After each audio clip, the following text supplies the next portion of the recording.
Mec, je crois que tu n'as pas encore compris le secret qui se cache derrière votre relation avec elle et qui vous empêche à se développer dans votre amour.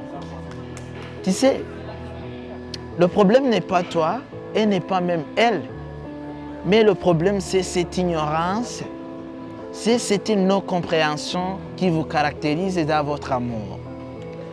Oui, parfois tu passes du temps en train de se plaindre, parfois tu passes du temps en train de se fâcher de ne pas avoir, de ne pas recevoir son message.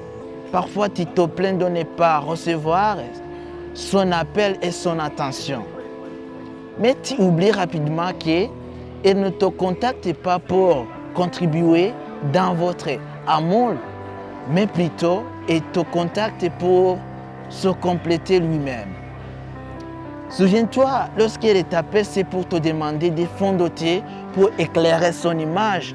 Parfois, elle t'appelle pour te demander des frais de sortie dans des différents voyages, dans des beaches, dans des différents endroits pour se réjouir avec ses amis.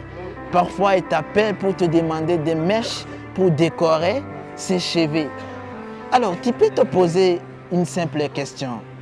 Quel est le médicament pour guérir ces défis, ces maladies qui caractérisent votre amour et votre relation? Le médicament est simple.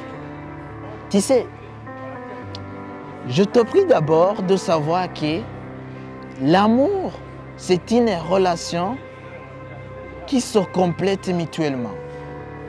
L'un doit servir l'autre. Lorsque tu es dans une relation qui appauvrit l'autre, pour enrichir l'autre, ne vaut qu'une rupture. C'est pourquoi je te conseille de savoir que, au lieu de rester dans une relation qui semble unilatérale, mieux rester seul au lieu d'être mal accompagné. Comme toujours, c'était Justin Nubawe. Il faut rêver grand car chaque patron a commencé comme un ouvrier. Merci, à tout à l'heure.